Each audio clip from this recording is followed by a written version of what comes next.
ఇది కేసీఆర్ యొక్క ఆలోచన తీరు. అమ్మ ఆయన నేను ఎప్పుడు చెప్తుంటాను ఒక స్పిరిచువల్ లీడర్ అని చెప్తుంటాను. అంటే ఆయన ఏం చేస్తాడంటే ఆయన పరాకాయ ప్రవేశం చేస్తాడు ఎవరి లోపలికైనా. ఆయన ఒక డిసిషన్ తీసుకునే ముందు కూడా నేను ఈ నిర్ణయం తీసుకుంటే ఎవ్వరు ఎట్లా ఆలోచిస్తారు, సిపిఐ నారాయణ కామెంట్స్ ఎట్లుంటాయి, లోక్సత్తా జయప్రకాష్ నారాయణ ఎట్లా ఆలోచిస్తాడు, ప్రకాష్ ఏం ఆలోచిస్తాడు, చక్రపాణి ఏం ఆలోచిస్తాడు, టీవీ9 రవిప్రకాష్ రజనీకాంత్ ఏం ఆలోచిస్తారు, ఇట్లా ఆలోచించి తనకు తనే కౌంటర్ చేసుకొని అప్పుడు బయటకు వస్తాడు ఆయన. అందుకే ఎవరమైనా రోజుకు 60,000 ఆలోచనలు వస్తాయి మనుషులకి, ఎవరికైనా 60,000 ఆలోచనలల్లో 48,000 క్వాలిటీ ఆలోచనలు కాదు, మనకు అవసరం లేని అనవసరమైనవి, ఎక్కడెక్కడనో మన మెదడు ప్రయాణించి అవన్నీ చేస్తాయి, టైం వేస్ట్ అండ్ శరీరాన్ని పాడు చేసేటివి కూడా. మనకు అవసరం లేని ప్రొడక్టివ్ ఆలోచనలు మాత్రం ఓన్లీ 12,000. అయితే ఆ 12,000 ఆలోచనలు మనల్ని ఏకాగ్రత లేకుండా చేస్తాయి. ఒక 1 మినిట్ 2 మినిట్స్ కంటే ఎక్కువగా మీరు నా దిక్కే చూస్తుంటారు, మీ కళ్ళు చెవులు ముక్కు ముఖం అంతా నా దిక్కే ఉంటుంది, కానీ నేను మెదడు మాత్రం ఎక్కడో ఉంటుంది. ఇంకా నేను మాట్లాడే మాటలకు రిలేటెడ్ అంశాల మీద తిరుగుతూ ఉంటుంది, నెక్స్ట్ అడిగే ప్రశ్న మీద తిరుగుతూ ఉంటుంది. కానీ కేసీఆర్ అట్లా కాదు. కేసీఆర్ ఏకదీక్షతో నిమగ్నమై నిమిషాలు, సెకండ్లు, నిమిషాలు, గంటలు ఒకే దాని మీద ఏకాగ్రతతో ఆలోచిస్తాడు. దాన్నే మెడిటేటివ్ పవర్ అంటారు. ఆయన ఆశ్రమాలకు పోయి మెడిటేషన్ చేయడు, కానీ ఆ ఏకదీక్షతో ఆలోచించడం, ఒకే దాని మీద ఫోకస్ చేయడం అనేది ఒక అద్భుతమైన ఆధ్యాత్మిక ఏమంటారు దాని ప్రాసెస్. అయితే ప్రకాష్ గారు ఇప్పుడు అంత ఆలోచన చేస్తున్నారు, ఎక్కడెక్కడ ఏమవుతుంది, దానికి సంబంధించి వచ్చేటువంటి రిపర్కేషన్స్ ఏంటి, ఇవన్నీ ఆలోచించినప్పుడు ఇక్కడ అన్ని బోల్డ్ అని ప్రశ్నలు కనిపిస్తున్నాయి. నెక్స్ట్ ఏం జరుగుతుంది, ఎంతమంది వెళ్తారో, ఆపే ప్రయత్నం ఏమన్నా జరుగుతుందా, ఆ తర్వాత బీఆర్ఎస్ భవిష్యత్తు ఏమవబోతుంది, ఎంతమంది, ఇన్ని రకాల క్వశ్చన్స్ ఉన్నాయి. అన్నీ ఆలోచన చేసుకుని అక్కడే ఉంచుకుంటే మనకి ఎలా తెలుస్తుంది అసలు ఏం జరుగుతుంది అనేది, ఎవరికైనా ఏం అర్థమవుతుంది? ఆయన మెంటల్గా ప్రిపేర్ అయ్యాడు, ఎవరు మిగిలరు, ఉద్యమ కాలంలో తనతో ఉన్న వాళ్ళే మిగులుతారు. ఇప్పుడు ఎవరైతే ఊగిసలాడుతున్నారో వాళ్ళు అటే మొగ్గు చూపుతారు. ఎందుకంటే గెలిచిన వాళ్ళకు కొన్ని రెస్పాన్సిబిలిటీస్ ఉంటాయి. ఫస్ట్ రెస్పాన్సిబిలిటీ ఏంటంటే కేసీఆర్ గవర్నమెంట్లో విపరీతంగా పనులు చేయించారు, బిల్లులు పెండింగ్ ఉన్నాయి, పోచారం పోవడానికి ప్రధాన కారణం అది. కొన్ని కోట్ల రూపాయల డబ్బులు ప్రతి గ్రామంలో సర్పంచులకు, పార్టీ నాయకులకు రకరకాల పనులు ఇచ్చారు, బిల్లులు ఇవ్వలేదు. కేసీఆర్ కనుక ఎలక్షన్ల ముందే వీళ్ళందరి బిల్స్ సెటిల్ చేసి ఉంటే పోచారం పోయేవాడే కాదు. ఇట్లాంటి ప్రధాన సమస్యలు సంజయ్ కూడా బిల్లుల కోసం పోయాడు. ఆయన డాక్టరు, ఆయన సేమ్ సామాజిక వర్గం, ఆయన పోవడానికి ఇంకో కారణమే లేదు, కేవలం బిల్లులు. అయితే ఇవన్నీ అందరికీ పెండింగ్ ఉన్నాయి. రేవంత్ రెడ్డి చాలా క్లెవర్గా వీళ్ళ బిల్లులు మాత్రం పే చేస్తలేడు. ఆయన దగ్గర ఉన్న పరిమితమైన అమౌంట్ను కాంగ్రెస్లో కొత్త గెలిచిన వాళ్ళే బిల్స్ సెటిల్ చేస్తున్నాడు. వచ్చి రాగానే రైతు బంధు కోసం పెట్టిన డబ్బులని పొంగులేటి శ్రీనివాసరెడ్డికి, ఆ వనపర్తిలో గెలిచిన ఎమ్మెల్యేకి, ఇట్లాంటి వాళ్ళకి అందరికీ ఇచ్చేసాడు.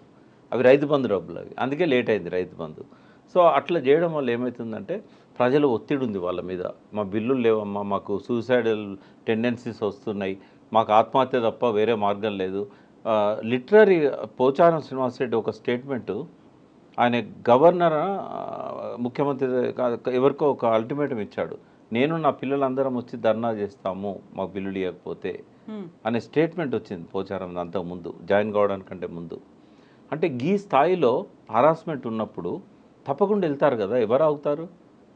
నేను మళ్ళీ చెప్తున్నాను, ఉద్యమ కాలంలో కేసీఆర్తో ఉన్న వాళ్ళు గెలిచిన ఎమ్మెల్యేలు తప్ప ఎవ్వరూ ఉండరన్న సంగతి అందరికంటే ఎక్కువగా కేసీఆర్కు తెలుసు. కాబట్టి ఇవాళ 6 పోవచ్చు, రేపు 10 మంది పోవచ్చు, లాస్ట్కు టీఆర్ఎస్ ఎల్పీ విలీనం చేయడం అనేది రేవంత్ రెడ్డి లక్ష్యం. ఆ లక్ష్యాన్ని చేరుకునేదాకా ఆయన ఆరాధ చేస్తూనే ఉంటాడు ఈ ఎమ్మెల్యేలను. మీ ఊరికి మా ఊరు ఎంత దూరం, మా ఊరికి మీ ఊరు అంతే దూరం. కేసీఆర్ ఏం చేసిండో అదే రిపీటెడ్ యాక్షన్ ఇప్పుడు రేవంత్ రెడ్డి చేస్తున్నాడు. దీనివల్ల కేసీఆర్కి ఏం ఫలితం దక్కిందో రేపు రేవంత్ రెడ్డి కూడా అదే ఫలితం దక్కుతుంది. ఆయన కూడా తట్టబుట్ట సర్దుకొని ఫామ్ హౌస్కి వెళ్ళిపోవాల్సిందే. దానికి కొంచెం టైం ఉంది కదా, ఇంకా 5 ఏళ్ల కాలం అయితే 5 ఏళ్ళు కూడా ఉంటుందని ఎందుకు అనుకోవాలి? ఇప్పుడు తన టీము తను తయారు చేసుకుంటున్నాడు. ఏమైందమ్మా, 63 మందిలో ఆయనతో ఉన్నది హార్డ్లీ 30 నుంచి 35 మంది. అది కూడా ఆయన కొత్తగా టికెట్లు ఇచ్చి గెలిపించుకున్న వాళ్ళు కొందరు. ఈ 30 నుంచి 35తోనే ఆయన గవర్నమెంట్ కాపాడుకోలేడు. ఒక పెద్ద ఏమంటారు కల్లోలం ఇవాళ జరుగుతూ ఉంది కాంగ్రెస్లో, రాష్ట్ర కాంగ్రెస్ పార్టీలో. ఒక సముద్రంలో కదా సునామీ వచ్చే ముందు కల్లోల జలాలు ఎట్లుంటాయో, ఆ సునామీ రాకముందు ఉన్న పరిస్థితే ఇవాళ వీళ్ళ పార్టీలో ఉంది. కాబట్టి ఇవాళ Ponguleti Srinivasa Reddy first threat, Uttam Kumar Reddy second threat, బట్టి థర్డ్ థ్రెట్. అక్కడనేమో అనుమానాలు మొదలైనాయి రేవంత్ రెడ్డి మీద. ఎట్లా గెలుస్తారు? బీజేపీ 8 సీట్లు ఎట్లా గెలిచింది? అందులో 4 సీట్ల మీద వాళ్ళు ఎంక్వైరీ చేసినట్టయితే ఖచ్చితంగా రేవంత్ రెడ్డి బీజేపీలో 4 సీట్లను గెలిపించాడనేది రుజువులు దొరుకుతాయి. ఈ పరిస్థితుల్లో ఒక ట్రస్ట్ అనేది ఉండదు రేవంత్ రెడ్డి మీద. అవసరానికి వాడుకుంటారు రేవంత్ రెడ్డిని. ఏదో ఒక రోజు రేవంత్ రెడ్డి ప్లేస్లో ఇంకొక చీఫ్ మినిస్టర్ వస్తాడు.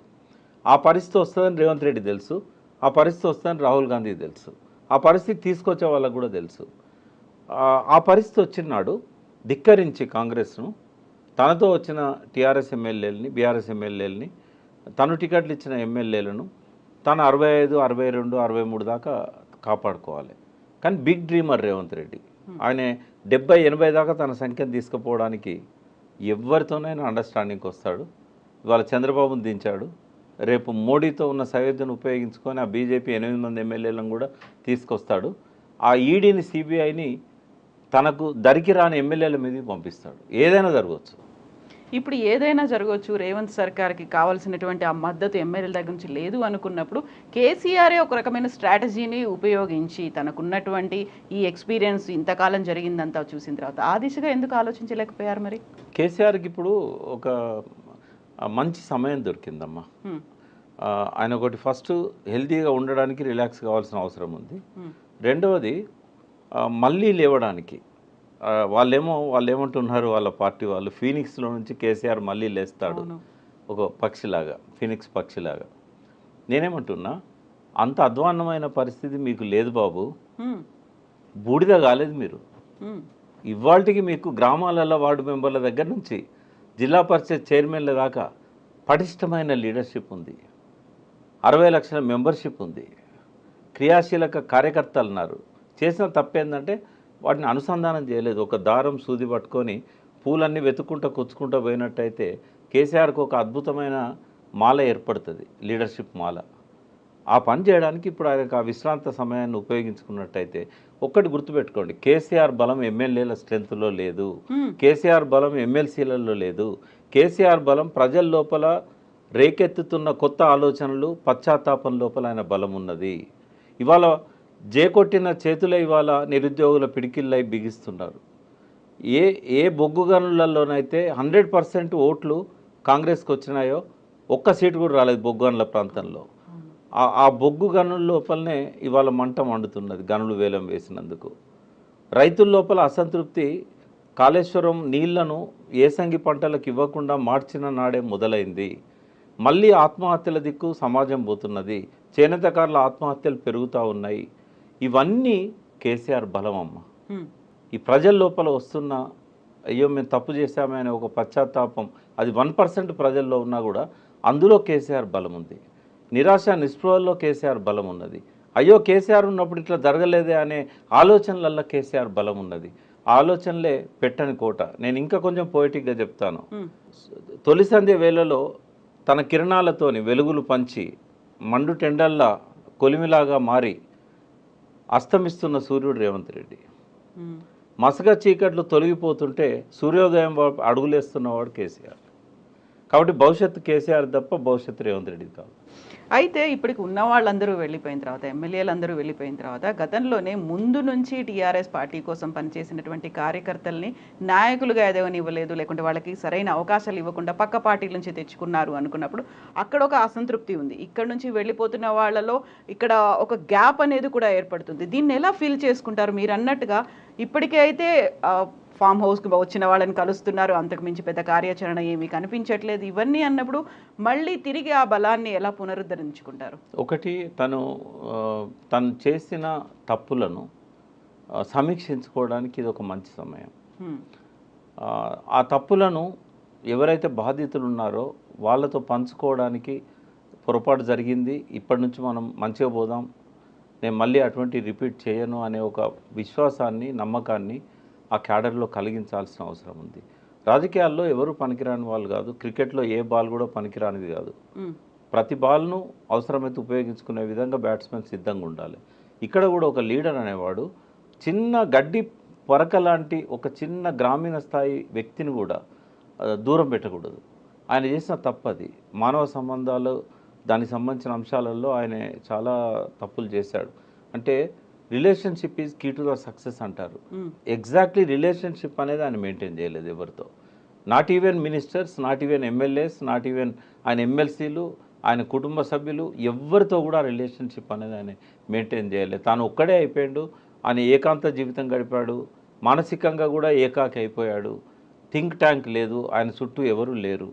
ఇవాళ దాన్ని ఓవర్కమ్ కావాల్సిన అవసరం ఆయనకుంది. ఆయన రియలైజ్ అయితేనే ఆయనకు భవిష్యత్తు ఉంటుంది. లేకుంటే ఈ గ్యాప్లో ఇంకొక పార్టీ వస్తుంది. ఒకటి రావచ్చు, రెండు రావచ్చు.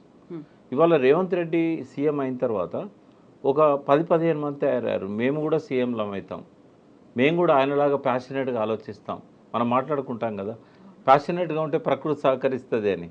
సో నథింగ్ ఈజ్ ఇంపాసిబుల్ అని చెప్పి జగ్గారెడ్డి తయారయ్యాడు, తీర్మార్ మల్లన తయారయ్యాడు, చాలామంది ఇంకా ఇట్లా చెప్పుకుంటూ పోతే ఒక 10-15 మంది మేమెందుకు సీఎంలం కాలేము, రేవంత్ రెడ్డి అయినప్పుడు మేమెందుకు కాలేము. రేవంత్ రెడ్డి మినిస్టర్ కూడా కాలే కదా, మరి చాలామంది మాజీ మంత్రులు కూడా మేమెందుకు సీఎం కాకూడదు, ఆయన పక్కనే ఉన్నారు అందరు. మేమెందుకు సీఎం కావద్దన్న వాళ్ళు ఆయన పక్కన ఉన్నారు, కేసీఆర్ గారి పక్కన ఉన్నారు. వీళ్ళలో జ్వలించే ఆలోచనలు ఒక రూపం తీసుకున్నట్టయితే నెక్స్ట్ ఎలక్షన్స్కి ఒకటి కూటమి ఏర్పడుతుంది. జనసేన, టీడీపీ, బీజేపీ కూటమి. నా గెస్ కరెక్ట్ అయితే ఆ కూటమికి నాయకుడు రేవంత్ రెడ్డి అవుతాడు. కాంగ్రెస్ ఎస్, ఆయనకి ఏంటంటే ముఖ్యమంత్రి కావడం మీద ఉన్న ఆసక్తి కాంగ్రెస్ను బలోపేతం చేయడం మీద ఎప్పుడూ ఉండదు. కాంగ్రెస్లో పుట్టలేదు, కాంగ్రెస్లో పెరగలేదు, ఆయన కాంగ్రెస్లో అంతం కాడు. కాబట్టి డెఫినెట్గా ఈ will start is own party. లేకపోతే ఆ సంఘటనకు నాయకుడు ఆయనే అవుతాడు. చంద్రబాబు నాయుడుకి కానీ, బీజేపీకి కానీ, జనసేనకు కానీ అంతకంటే నమ్మకమైన నాయకుడు ఇంకొకరు దొరకరు. కాబట్టి అదొక ఫోర్స్ రేపు కేసీఆర్ను డెఫినెట్గా ఎదుర్కొంటుంది. దాంతోనే మెయిన్ స్ట్రగుల్ అవుతాడు ఆయన. కాంగ్రెస్ అనేది రేవంత్ రెడ్డి లేకపోతే థర్డ్ ప్లేస్కి వెళ్ళిపోతుంది. కాబట్టి మెయిన్ బీఆర్ఎస్ ఎవరితో ఎదుర్కోవాలన్నప్పుడు ఈ కూటమితోనే ఎదుర్కొంటుంది. ఒక అన్నం ఉడికిందా లేదా అని ఒక చిన్న మెతుకుని పట్టుకొని టెస్ట్ చేసినట్టుగా నిన్న చంద్రబాబు నాయుడుకు ఇక్కడ ఏదైతే స్వాగతం పలికారో, ఇక్కడ క్రియేట్ చేసిన ఆ పసుపుదనం ఏదైతే ఉందో అదొక సూచనలాగా మనం అర్థం చేసుకోవచ్చు. రాబోయే రోజుల్లో మళ్ళీ చంద్రబాబు నాయుడు తెలంగాణలో చక్రం తిప్పుతాడు. ఈరోజు భేటీలో ఇదొక టర్నింగ్ పాయింట్ కాబోతున్నది చంద్రబాబు నాయుడుకి. సో ఇవన్నీ ఇంత వేగంగా రాజకీయ పరిణామాలు మారుతూ ఉన్నాయి, లేకుంటే మీరు చెప్పినట్టుగా సరికొత్త పార్టీలు లేకపోతే సరికొత్తగా కూటములు, సరికొత్త లీడర్లు బయటికి ఎమర్జ్ అయ్యి రాబోతున్నారు అనుకున్నప్పుడు ఇప్పుడు కేసీఆర్ చేయబోయేటువంటి రాజకీయం లేకుంటే చేసే ఆలోచన అనేది, ఒక ఎగ్జిక్యూషన్ అనేది ఎలా ఉండాలంటారు? తన నమ్మకస్తులు ఎవరు అనేది ఆయన వడబోసుకొని వాళ్ళని తన వెనుక పెట్టుకోవాలి. ఒక సైన్యాన్ని తయారు చేయాలి, ఆయన పార్టీని ప్రక్షాళన చేయాలి. ఎవరైతే భవిష్యత్తులో లీడర్స్గా ఎదిగే అవకాశం ఉందో వాళ్ళకే బాధ్యతలు అప్పచెప్పాలి. ఎంత పెద్ద మాజీ మంత్రి కావచ్చు, లేకుంటే తనతోని ఈ 10 ఏళ్లలో సహచరుడుగా ఉన్న వ్యక్తి కావచ్చు, అతను ఉపయోగపడు, ప్రజల లోపల అతని పట్ల తిరస్కార భావం ఉన్నదనుకున్నప్పుడు పక్కకు పెట్టాలి. రిలేషన్షిప్ మెయింటైన్ చేయాలి, కానీ లైమ్ లైట్లోకి తీసుకురాకూడదు. ఫస్ట్ ఏంటంటే ఆయన చుట్టూ ఉన్న కోటరీని మార్చాలి. కోటరీలో చెడ్డవాళ్ళు ఉన్నారని నేను అనట్లేదు, బట్ వాళ్ళ మీద ప్రజల లోపల ఒక చెడ్డ అభిప్రాయం ఏర్పడ్డది. ఎప్పుడు చూసినా కేసీఆర్ కుడిపక్కన ఉంటాడు, ఎడమ పక్క ఆయన ఉంటాడు, ఇంకొక ఆయన వెనకాల ఉంటాడు, ఒక ఆయన ముందు అందరినీ కదిలిస్తుంటాడు. ఈ 10 ఏళ్ళు వీళ్ళే కదా అందరినీ కలవకుండా చేసింది, ఆపింది, దూరం చేసింది. వాళ్ళంతా గొప్ప వాళ్ళే కావచ్చు, వాళ్ళకి పెద్ద పెద్ద పదవులు ఉండి ఉండొచ్చు, పెద్దల సభలో సభ్యులుగా కూడా ఉండి ఉండొచ్చు. బట్ ఇవాళ భవిష్యత్తు కోసం కొంచెము లైమ్ లైట్లో ఉండకుండా వాళ్ళని వాళ్ళు లో ప్రొఫైల్లో పెట్టుకోవాలి, లేకపోతే ఈయన పెట్టాలి వాళ్ళను. తర్వాత ప్రజల లోపల అభిమానం ఉన్న ప్రజలను మెప్పించగలిగిన కోటరీని ఆయన క్రియేట్ చేసుకోగలగాలి. జరిగిన తప్పులను సమీక్షించుకొని మళ్ళీ బలోపేతం కావాలి. ఈ అవకాశాన్ని కనుక ఆయన ఈ విశ్రాంత సమయాన్ని కనుక ఆయన దానికి ఉపయోగించుకోకపోయినట్టయితే ఎక్కువ రోజులు గడవదు, వేరే పార్టీలు చాలా వేగంగా ముందుకొస్తాయి. అప్పుడు ఈ క్యాడర్ అంతా, ఇప్పుడు ఎమ్మెల్యేలు ఎమ్మెల్సీలు పోయారు, అప్పుడు ఈ ఉద్యమకారులు మిగిలరు, క్యాడర్ కూడా మిగిలదు. ఈ ఆలోచనలన్నీ ఇప్పుడు మనం మాట్లాడుకున్న ఈ అంశాలన్నీ కూడా అబ్జర్వ్ చేస్తున్నారు, చూస్తున్నారు, ఏం జరుగుతోందో అంచనా కూడా వేస్తున్నారు. దానికి తగ్గట్టుగా ప్లాన్స్ అనేవి ఆల్రెడీ డెవలప్ చేసుకున్నారా మైండ్లో కేసీఆర్? చేసుకున్నాడు కాబట్టే నియోజకవర్గాల వారీగా అందరినీ పిలుస్తున్నాడు తను. బట్ అక్కడ రొటీన్ స్పీచ్లో ఉంటే కనుక మళ్ళీ ఫెయిల్ అవుతాడు తను. మీడియా రిపోర్ట్ చేస్తున్న పద్ధతి చూసినట్టయితే ఎలక్షన్లలో ఉపన్యాసాలు ఎట్లా ఒక రొటీన్గా జరిగినాయో అదే పద్ధతిలో మనం మళ్ళీ అధికారంలో